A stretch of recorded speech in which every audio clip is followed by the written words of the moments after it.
everybody, we're back. My next guest has appeared in numerous films, including A Beautiful Mind and Sweet Home, Alabama. Currently, you can see him in Wonderland. Please welcome Josh Lucas.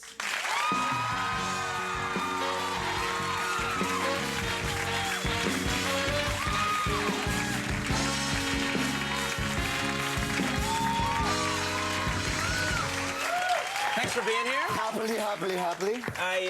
You know, your career is going very well. You've been showing up in a lot of these great movies lately. But there is a problem, I understand, which is that occasionally you get mistaken for Matthew McConaughey. Is that true? Occasionally, to say the least, you know, and I don't quite get it, to be honest with you. But there was a funny one that happened a couple weeks ago. I was outside of a restaurant, and this guy comes up to me and says, "Hey, Matt, could I get an autograph?" And I was like, "No, man, I'm not Matt." And he goes, "Come on, Matt, just give me an autograph." And I was like, Right. "Man, look, I'm not Matt, I'm Josh." And he goes, "Why you gotta be an ass about this, man?" Walks away and screams from across the street, goes, "McConaughey, you're an asshole," you know. Yeah, right. Right, we can fill in the rest ourselves. Attempting to ruin McConaughey's reputation. That's so funny, because now that guy's going around like, "I met McConaughey, and the guy's a bastard." Yeah. I do that when people think I'm Ted Koppel. I'm like, "I need a drink, man, I need a drink." They're like, "Koppel, you all right?" And I'm like, "Help me."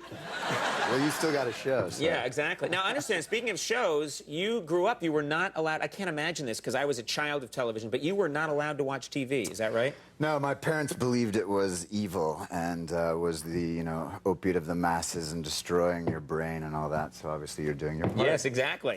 Particularly tonight. They're not wrong. Get in there and make them your zombies, that's what I say. Well, how did you relate to other kids who, you know, as a child, because so much of growing up in a TV culture is, whether your parents are right or wrong, is other kids knowing the same TV shows that you knew. Yeah, this one girl in particular told me at one point she thought I was being tortured, but there's this strange story that happened where I came home, like I think probably 6 years old, and I came home and I was making this very strange noise over and over and over for a number of days. So finally my parents decided to go see the school counselor and say, "Listen, our son is coming home and all he's doing is going do-do-do-do-do-do, to Boston, do-do-do-do-do, to Boston." And the counselor's like, "Well, no, that's from the $6 Million Man." Oh, Steve Austin, right. But I had no idea what it was either. Because you just heard, you saw other kids going... Exactly, so I was running around in slow motion for days on end, driving my parents mad. That's funny, because you're then making up your own TV show in your head. You've never seen it. It's to Boston, and you don't know why he's doing this. Exactly. That's very strange. Now, we have a bit of a similar situation in that...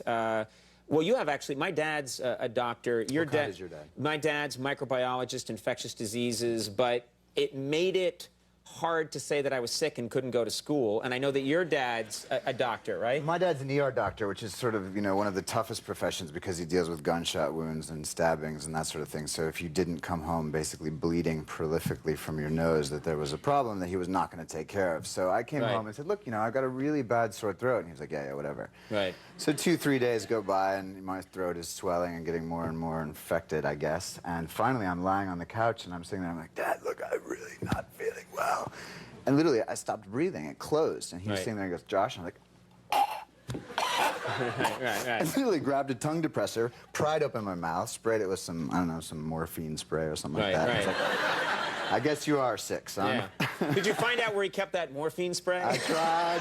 I literally tried. I'd be following him out of the room. Exactly. My problem is, if any of us said we had a sore throat, most kids can just say, like, "I got a sore throat." And if you say it enough, they go, like, "Fine, stay home from school." My dad had those long swabs at the end of a stick that takes what's called a culture. So you'd have to go into his study, and he'd have you open your mouth. And the problem is that a lot of doctors are good at it. He was really bad at it.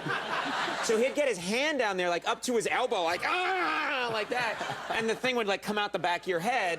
Basically, you never had a sore throat. You don't want a sore throat around my dad. We had fathers from the same medical school then. Right. And your mom, a nurse, is that right? She's a nurse midwife. So I had also a strange childhood in the sense that I would go watch home births whenever you know, she drugged me along. So.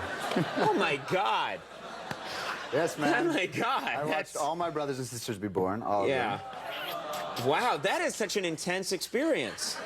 I can't imagine that. I cannot imagine that. Plus, whenever you went to your mom and said you were pregnant, she wouldn't believe you, you know?